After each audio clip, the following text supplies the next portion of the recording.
오늘의 말씀은 예수님께서 많은 제자들, 많은 무리들에게 천국 복음을 전하시는 이른바 산상수훈에서의 말씀 가운데 한 부분입니다. 5장에서 7장까지 산상수훈이 기록되어 있는데요. 5장 1절에는 산에 오르셔서 이제 제자들과 무리들에게 예수님이 천국 복음을 전하십니다. 우리가 신앙생활 함에 있어서 어떠한 기준으로 어떠한 마음으로 살아가야 되는지에 대한 이론적인 부분을 예수님께서 말씀하십니다.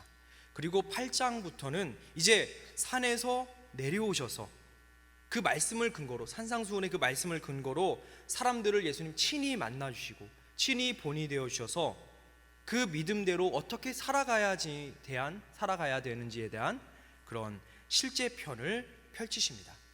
산상수훈 이론에 수록된 말씀 가운데 특별히 오늘 이 7장 12절을 가리켜 황금률이라고 그렇게 불립니다. 다시 한번 우리 12절의 말씀을 읽도록 하겠습니다. 그러므로 무엇이든지 남에게 대접을 받고자 하는 대로 너희도 남을 대접하라. 이것이 율법이요 선지자니라. 아멘. 이 말씀을 황금률이라고 그렇게 불린 데에는 그 기원은 아마 3세기에 로마 황제가 이 문장을 너무나도 좋아하고 사모하여서 금으로 이렇게 문구를 만들어서 벽에 붙여 사용했다라고 유래하고 있습니다. 무엇이든지 어떠한 경우이든지 항상 모든 일에 있어서 남에게 대접을 받고 싶어 하는 그 마음 그대로 남을 대접하라. 이것이 율법이고 선지자니라. 하나님의 말씀인 율법, 이 구약 율법을 한 문장으로 요약한 말씀이 이 12절의 말씀입니다. 예수님께서는 철저하게 당시 하나님의 말씀이었던 이 구약을 인용하여 구약을 근거로 하여 사람들에게 전하셨습니다. 왜냐하면 하나님께서 말씀 그 자체이시기 때문입니다. 그리고 하나님의 말씀은 정적이거나 마음과 생각 속에만 그냥 담아두는 거나 이론으로만 제한될 수 없음을, 그렇지 않음을 선포하시기 위해 예수님은 친히 말씀으로 살아가십니다. 그렇습니다. 하나님의 말씀은 살아있고 활력이 있다고 합니다. 활력은 살아 움직이는 힘입니다. 그러므로 우리가 말씀으로 살아간다면, 우리가 말씀으로 살아간다는 이야기 많이 하지 않습니까? 말씀으로 살아간다는 진정한 의미는 무엇이냐? 나의 입술이, 나의 손과 발이, 나의 행동에, 나의 삶 전체에 하나님의 말씀이 묻어 있어야 하는 것입니다. 내가 정말 하나님의 말씀대로 살아가는지 이렇게 기준을 세워볼 수 있는데요, 그것은 사실 교회 안에서는 알 수가 없습니다. 다들 사랑합니다, 섬깁니다, 순종합니다, 겸손합니다라고 하지만 진정한 나의 신앙의 모습, 바로미터를 잴 수 있는 곳은 요 문 넘어서 교회 밖에서, 그리고 아무도 없는 나 혼자 있을 때, 아무도 없는 나 혼자 있을 때의 나의 행동에 그 신앙을 볼 때 그 기준을 판단할 수 있습니다. 혹시 여러분께서는 손대접에 인색하지 않고 정말 받고 싶은 만큼 그 마음대로 지금 섬기시고 그렇게 순종하고 계시는지요? 하나님의 말씀대로 그 핵심, 이 신앙생활을 제대로 하고 있는 것입니다.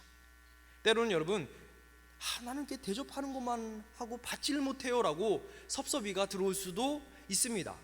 하지만 그 섭섭이는 중요한 것이 아니죠. 말씀을 집약해 놓은 황금률대로 지금 살아가고 계시는 것이니 잘하고 잘 신앙하고 계십니다. 많으면 많을수록 좋다, 다다익선이라는 사자성어죠. 물질에 있어서도 여유가 있으면 참 좋습니다. 많으면 행복합니다.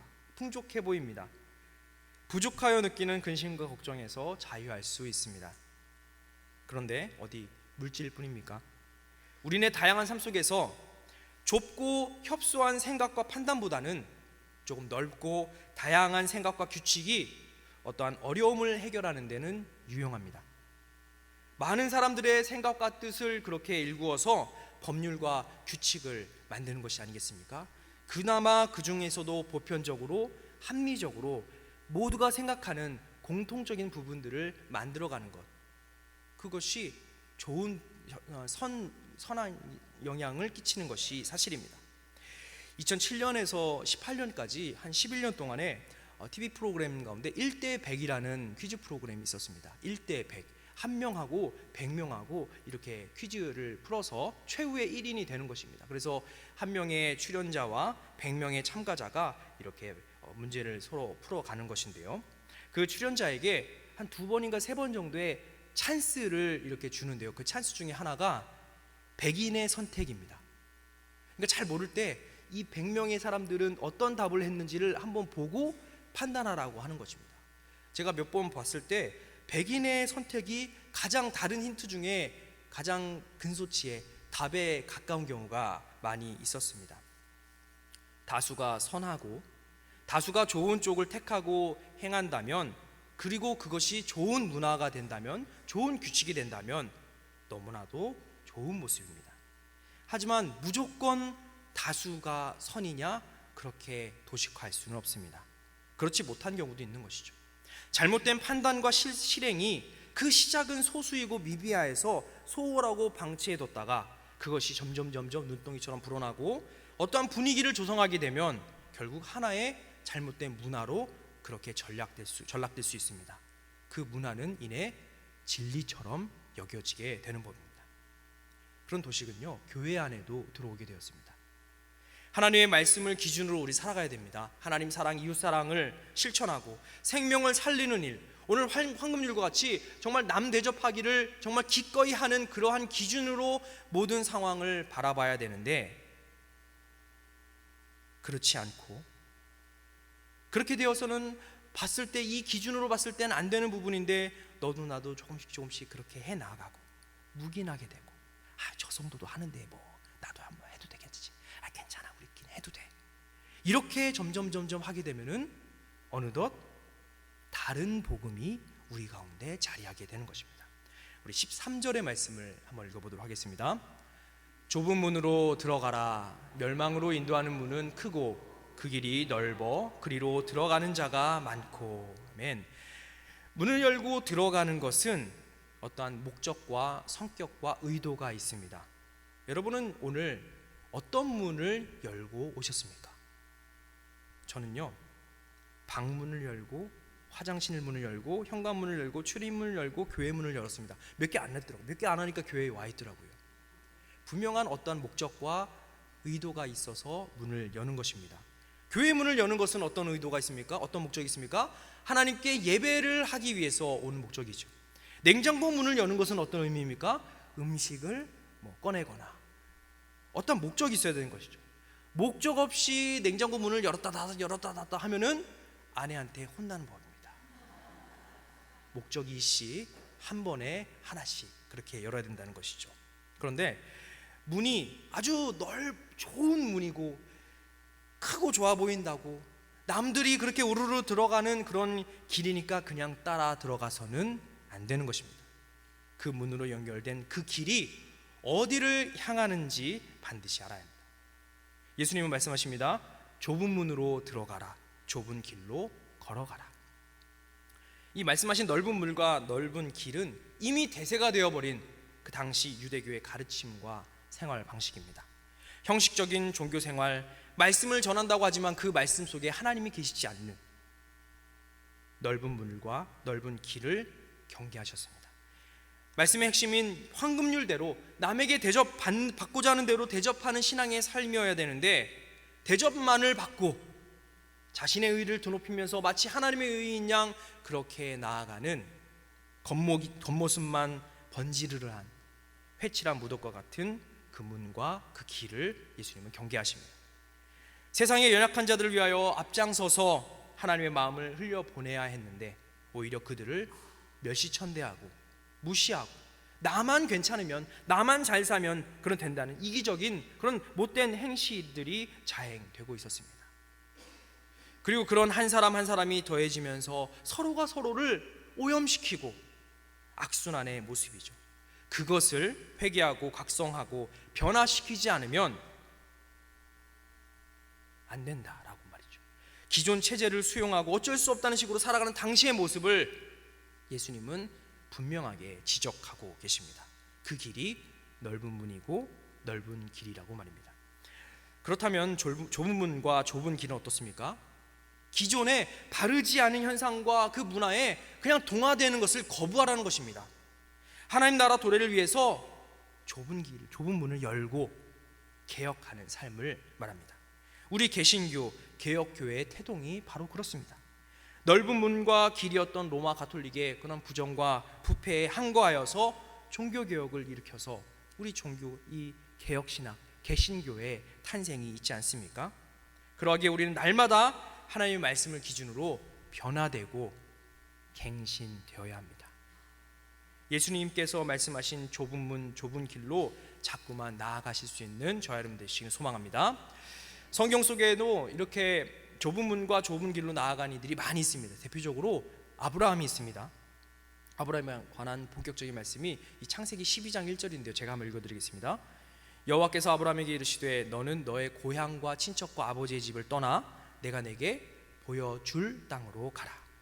아브라함에게 넓은 문 넓은 길이란 아버지 데라의 이 가문을 이어받아 가업을 이어받아 보장받고 안락한 삶을 평탄한 삶이었습니다. 사실 그렇게 기존의 삶의 방식을 살아간다고 누가 비난할 수 있겠습니까? 그럼에도 하나님은 아브라함에게 명하십니다. 그 문에서, 그 넓은 길에서 벗어나라. 그리고 내가 내게 보여줄 그 좁은 문, 좁은 길로 가라.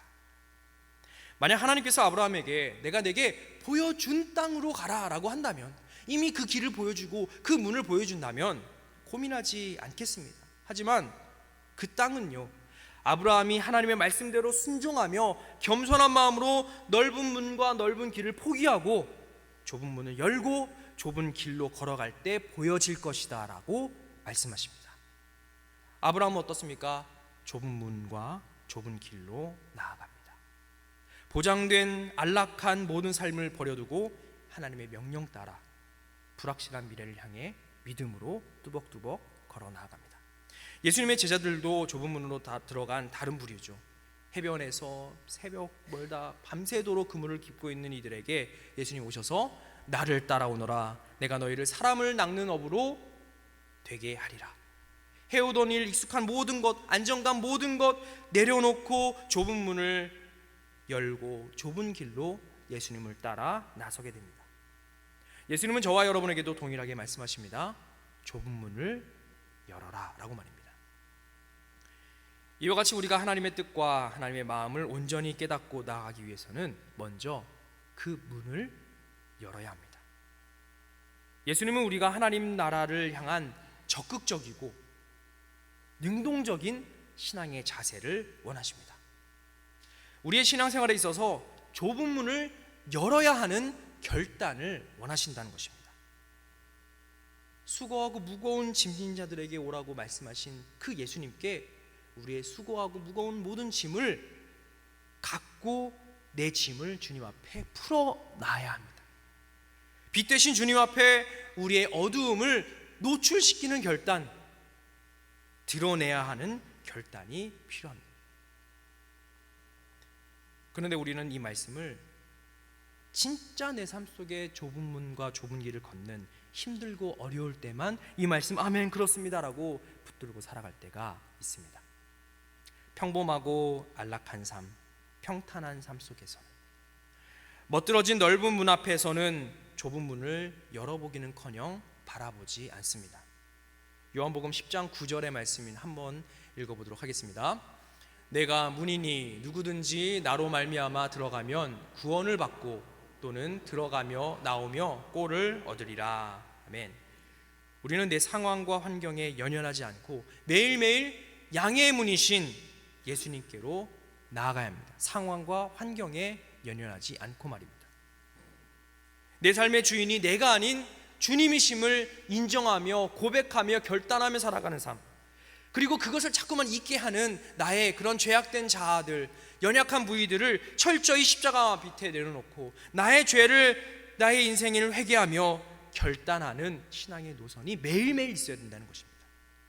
이것이 좁은 문으로 나아가 그 문을 여는 우리의 모습입니다.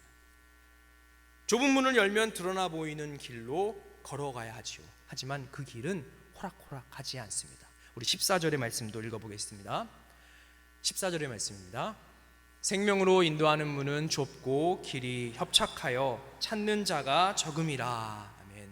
여기에 사용된 협착하다라는 말 뜻 속에는요, 우겨싸다, 우겨쌈을 당하다, 환난받다라는 뜻도 포함되어 있습니다. 고로 어떻게 봅니까? 외부 환경이나 타인으로부터의 고통받는 삶이 그 좁은 길에 있을 것이다 라고 말합니다. 한두 번쯤 있을 것이다 라고 하면 참 위로가 될 텐데 횟수를 말씀하시지 않아요. 그런데 환난과 고통이 따를 것이다 라고 말합니다. 예수님은 제자들을 파송하실 때 이런 말씀하십니다. 보라, 내가 너희를 이제 파송해서 제자로 보냄이 양을 이리 가운데로 보낸 것 같도다. 양떼인 너희들에게 늑대 한 마리가 올 것이다. 이것도 참 힘든데 양 한 마리 너희가 늑대의 그런 늑대 무리 속에 들어갈 것이다 라는 어마어마한 말씀을 하십니다. 너희가 내 이름으로 말미암아 모든 사람에게 미움을 받을 것이니 끝까지 견디는 자는 구원을 얻으리라. 제자들에게 하신 말씀입니다. 참 믿음이 너무 좋으십니다. 아멘이 나오시는 정말 결단의 우리 약수 성도님들이십니다. 많은 사람들이 좁고 이 길을 가지 않고 찾는 자가 적은 가장 큰 이유가 바로 여기 있습니다. 환난과 핍박이 있을 수밖에 없는 길입니다. 시편 84편 5절에 주께 힘을 얻고 그 마음에 시온의 대로가 있는 자는 복이 있나이다, 이런 말씀도 있는데요, 좁은 문을 열면 이와 같이 시온의 대로처럼 환한 평탄한 길, 아름다운 길이, 황금길이 쫙 있다면 기쁘게 감사하게 나아갈 텐데 그렇지 않다는 것입니다.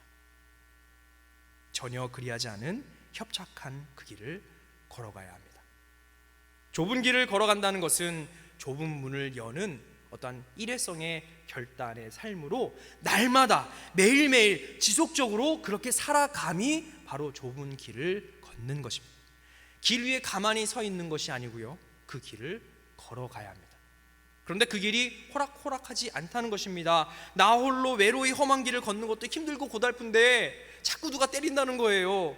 그 길을 가게 된다면 주변으로부터 비난과 조롱을 받고 핍박과 모욕을 받게 된다는 것입니다. 그럴 때 여러분 어떻습니까? 하나님, 나는 왜 이 길을 가야 합니까? 하나님, 나도 다른 사람들처럼 편안하게 대접받는 그런 평탄하고 넓은 길로 가면 안 됩니까? 라고 우리는 하나님께 물을 때가 있습니다. 예수님은 그런 우리에게 그럼에도 불구하고 말씀하십니다. 좁은 문으로 들어가라. 좁고 길이 협착하여 찾는 자가 적은 그 길로 걸어가라. 많은 사람들이 가기 꺼려하는 좁은 문을 열고 좁은 길로 걸어가라고 말입니다. 여러분, 우리는 절대 잊지 말아야 할 사실이 있는데요, 문의 크기가 중요하지 않습니다. 길의 상황이, 길의 컨디션이 중요한 것이 아닙니다. 그런 크기나 상황이 어떻든지 그 문을 통과하여 가는 길이 어디를 향하고 있는지, 그 길의 종착점이, 그 길의 목적지가 어디인지를 우리는 반드시 잊어서는 안 되는 것입니다. 양의 문이 되신 예수님, 길과 진리 되신, 생명 되신 예수님께서 그 길 끝에 계신다면, 그 길 위에 나와 함께 하신다면 그 길을 어찌 아니 갈 수 있겠습니까? 아무리 대궐 같은 큰 문이고 예전에 광화문 앞에 16차선 대로와 같이 넓고 평탄한 길일지라도 그 목적지가 멸망으로 인도하는 길이라면 그 문을 빨리 닫고 경로 취소를 해야 하는 것입니다. 반대로 아주 보잘것없고 처량한 문이고 가시밭길, 돌밭, 오르막길, 형편없고 힘들어 보이는 비포장 도로와 같을지라도 그 길 끝에 나의 주님이, 그 길 끝에 생명 되신 주님이 나를 반겨주신다면, 걸어가는 걸음걸음마다 예수님이 나와 함께함을 믿으며 주님과 동행하며 그 길을 걷는다면 어찌 그 길이 복된 길이 아닐 수 있겠습니까? 어찌 그 걸음이 즐거운 발걸음이 아닐 수 있겠습니까? 이웃을 진실되이 섬기고 대접하는 삶, 아무도 가지 않는 좁은 문을 열고 협착한 길을 걷는 삶, 이것이 그리스도인의 삶입니다. 예수님의 제자된 삶입니다. 예수님은 저와 여러분을 섬기시러 이 땅 가운데 오셨습니다. 예수님이 친히 우리의 출입을 지키시는 분이 되시고요, 저와 여러분의 치욕스러운 그 죄를 말갛게 씻기 위해 친히 좁은 문을 열고 그 좁은 길을 묵묵히 외로이 걸어가십니다. 그 길은 바로 십자가의 길입니다. 그렇습니다. 십자가의 길은 찾는 이가 적은 길이고 아무도 가려 하지 않는 불편한 길입니다. 그런 어렵고 험난한 길을 예수님 친히 걸어가시고 예수님 저와 여러분에게 그 길을 동행할 것을 말씀하십니다. 복음, 기쁜 소식은 전혀 기쁠 수 없는 곳에, 슬픔과 어두움이 가득한 곳에, 좁고 협착한 곳으로 향해야 합니다. 왜냐하면 하나님의 시선이 그곳을 향하기 때문입니다. 이것이 진정한 복음입니다. 예수님의 십자가는 바로 그 길 위에 세워져 있습니다. 예수님께서 머리 되신 교회는 바로 그곳에 있어야 합니다. 모두가 우러러보는, 모두가 그렇게 부러워하는, 자랑이라도 하듯 세워진 예수님의 십자가가 아니라 가장 낮고 가장 형편없고 가장 더럽고 가장 추악한 그런 어려운 곳, 아무도 가지 않는 곳, 그곳에 예수님의 십자가가, 주님의 몸된 교회가 세워져 있습니다. 우리는 그곳에 있는 십자가 밑으로 묵묵히 나아가야 합니다. 이것이 제자도의 길입니다. 사랑하는 약수의 성도 여러분, 좁은 문과 좁은 길로 걸어가고 계시는 지금이신지요? 여러분께서 처해진 상황을 우리 하나님께서 누구보다 잘 알고 계십니다. 감당하셔야 할 순적한 과제들, 무거운 짐, 기도 제목을 주님 앞에 가지고 나아가 좁은 문을 여는 결단이 있기를 소망합니다. 그리고 펼쳐진 협착한 길 위에서 나의 등 뒤에서 또 나의 앞에서 나의 곁에서 나와 함께 하시는 예수님과 동행하며 믿음의 걸음을 걷기를 원합니다. 그 좁고 협착한 길을 나 혼자는 힘들고 괴롭고 어렵지만 둘이서 셋이서 이렇게 함께 예배하시는 우리 약수의 공동체가 동행한다면 그 길은 한결 가볍고 즐거운 발걸음이 될 줄 믿습니다. 생명으로 인도하는 나의 예수님이 그 길 끝에 우리를 맞이하여 주십니다. 그리고 우리를 꼭 끌어안아 주신다는 것이죠. 잘했다, 수고 많았다 라고 말입니다. 좁은 문을 열고 좁은 길을 걸으며 영원하신 하나님의 천국 백성답게 담대하게 당당하게 오늘을 살아가실 수 있는 존귀하신 우리 약수의 모든 성도님 되시기를 간절히 소망합니다. 우리 이 시간에 말씀을 생각하시면서 함께 찬양과 기도의 시간을 갖도록 하겠습니다. 우리 주님 다시 오실 때까지 찬양을 함께 부르실 텐데요, 여러분의 삶 속에서 정말 이렇게 좁은 문, 좁은 길 위에 계시는 주님으로 기뻐하고 주님으로 만족하는 저와 여러분 되시기를 소망합니다.